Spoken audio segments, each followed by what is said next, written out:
ARCA bi nga xam ne moo ëpp fop ay tentacules par rapport à la gestion véritablement du monde des médias ba pare da si boole li nga xam ne mooy tout ce qui est digital les nouveaux métiers liés au digital donc je pense que gis nga Yamoussa on ne saurait laisser un secteur mu nekk mbuxum tu vois un peu il faut quand même que ñun ñuy def assise des médias teg 6 commissions en dehors de ça il y a eu pas mal de choses yu acteurs yi def comme muy nasaay Sénégal rek moo nekk di coow ay affaires yii de Côte d'Ivoire mi ñuy raw yeneen dëkk Afrique yu bari ñu ñuy raw. J'ai réglé cette question là. Tu vois un peu chez nous y a pas de philanthropie y a pas de mécénat tu vois un peu entreprise de presse fii pour code bi moo ko wax mais lu fi entreprise de presse mu nga ko compter dans le contenu comme dans le contenant. Macha Allah. Donc je pense qu'il y a pas mal de choses yoo xam ne war nañu ko xalaat.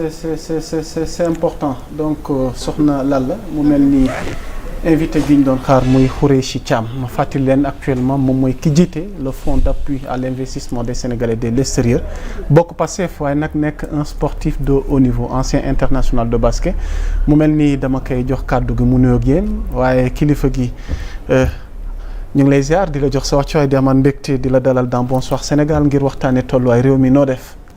si jàmm. waay na ngeen def. macha allah Khoureychi. maa ngi leen di ziar bu baax. di leen masawu coono. waaw.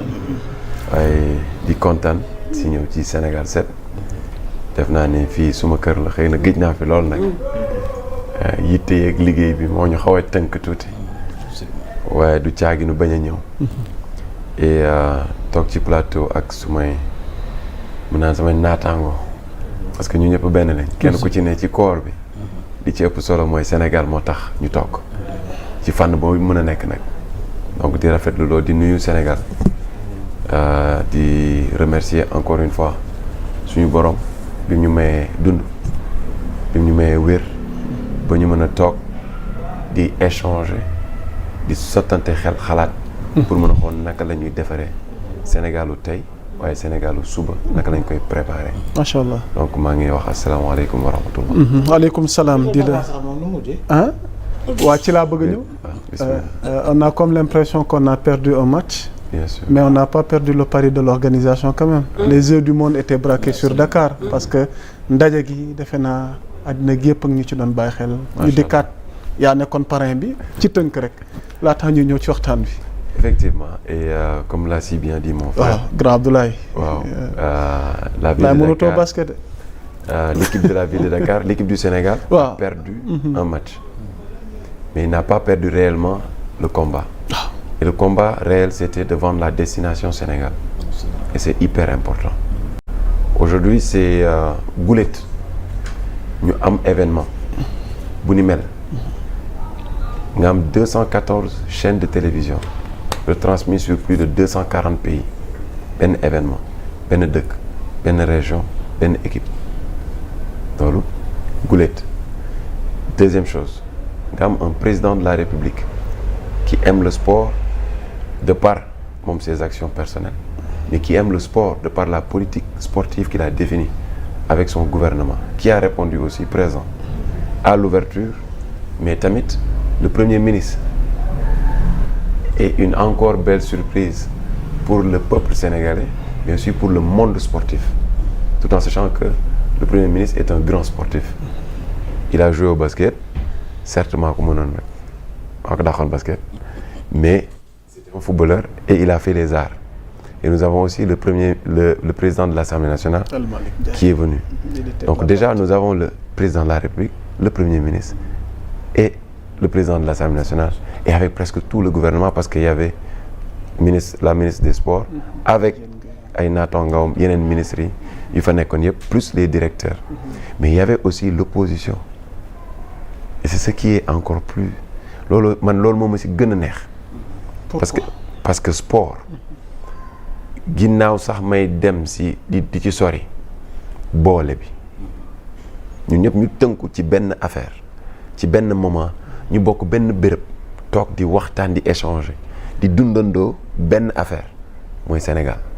Parce que démb fee ci stade bi naam le président de la République ñëwoon na ouverture bi mais démb le premier ministre ñëw na le président de l'Assemblée ñëw na mais il y avait aussi des éléments de l'opposition ñu nekkoon ci biir stade bi ñëw di ko seetaan parce que l'équipe de la ville de Dakar c'est l'équipe du Sénégal le sport qui était pratiqué joué sur le terrain c'était pour les Sénégalais pour l'Afrique. La patrie avant tout. Exactement te foofu la ñu toll ni tey sport dafa nekk benn vecteur boo xamante ne waxuma sax wàccam ci économie wàccam ci tàggat sa yaram un esprit sain dans un corps sain mais dafay boole dafay defar te ñu ñëpp gis nañu ne la tension politique dafa dem ba dafa xaw a détériorer la relation humaine de plus ou moins certains d'entre nous ba dafa dem dafa ternir même si suñu mën naa ne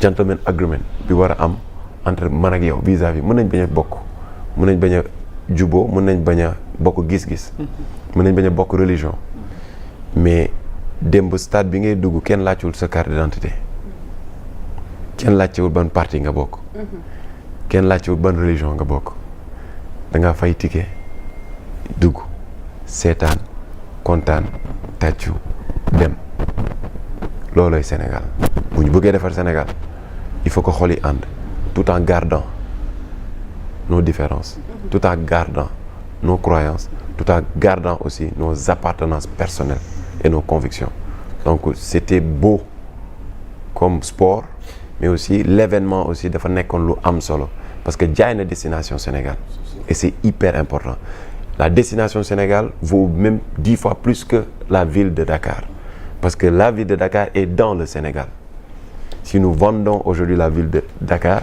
nous ne vendons pas réellement le Sénégal mais nous vendons le Sénégal de par la ville de Dakar. Exactement. Parce que c'est une vitrine qui a été faite de par cette plateforme sportive. Aujourd'hui, on ne peut rien d'autre que magnifier l'événement bi ñu am honneur parce que tey Afrique ñëpp ngi xëccoo organiser bool bi ci dëkkam Maroc mi ngi def lépp pour jël ko récupérer ko nous on a eu l'honneur déjà sur les 4 dernières années ñu def ko fii Sénégal mu am ay retombées économiques maintenant ci activité bi parce que année yii di génn plus de 5 millions de dollars dañ koy récolter en une semaine ban activité moo koy def fii bëriwul il faut saisir ces opportunités-là quand on dit vendre la destination Sénégal c'est pas juste le nom Sénégal c'est la culture sénégalaise parce que aujourd'hui le sport rime avec la culture plus ou moins parce que il y a des sports culturels comme la lutte tey ñun xam nañ ni lutte bi ñuy def ñun traditionnel ak lutte gréco bi bokkul dafa am benn cas tuuti bu sénégalaise am tour soow beeg ngembu beeg bàkku beeg yëpp dafa dugg ci culture et ça montre un peu l'aspect traditionnel du Sénégal donc on vend la destination sénégalaise de par aujourd'hui son tourisme sportif muy benn deuxième chose xoolal hôtel yi yëpp a fees ñu jógee ci dëkk yëpp dañu ñëw feesal hôtel yi mu amat beneen économie bu ñëw xoolal le transport l'accès pour jógee fii Dakar dem ba Dakar Arena hôtes yi ñëw il y a eu des services qui ont été faits des services privés yoo xamante ne dem nañ jaay seen service louer ay oto indi ay kilifa yóbbu ay kilifa ñu jënd essence ci Sénégal beneen économie mais lekk bi ñi nga xam ne xamuñu woon ceebu jën découvrir nañ ceebu jën ainsi de suite il y a tellement de retombées yoo xamante ne tey l'événement juste de par cette semaine on a mis le Sénégal en plateforme majeure pour aujourd'hui de par juste son sport ñu mën a revigorer encore le Sénégal parce que le tourisme tey dafa soxla activité yi ni mel pour mën a développer le Sénégal te sport dafa bokk ci liy defar Sénégal luy defar nit mais en même temps luy indi koom luy développer réew. surtout wàllu koom bi. tubaab di ko wax économie. ndax war nañ ci ñëw ak yow. la je vais inverser la pyramide. donte am na point yoo xam ne jiitu na la. waaw dinañ ci ñëw après. Bismillah. Mais pour attaquer le cœur du débat on va parler de politique. mais laataa ñuy dugg ci politique soxna Lalla. mel na ni moom am na contentieux woo xam ne askan wi ngi xaar mu mu édifier leen ci. voilà gis nañ des échanges. sa sortie mu mel ni réplique nga def. ci ki fi nekkoon maire ci ville de Dakar. parce que waxtaan wi dañuy njëkkee politique laataa ñuy ñëw ci yeneen points yi. miinuñu la ci tontante. mais à notre grande surprise daal la. nu gis Khoureychi Thiam sol mbubb boo xamante ni nag ni mu waxee griff yi génn na.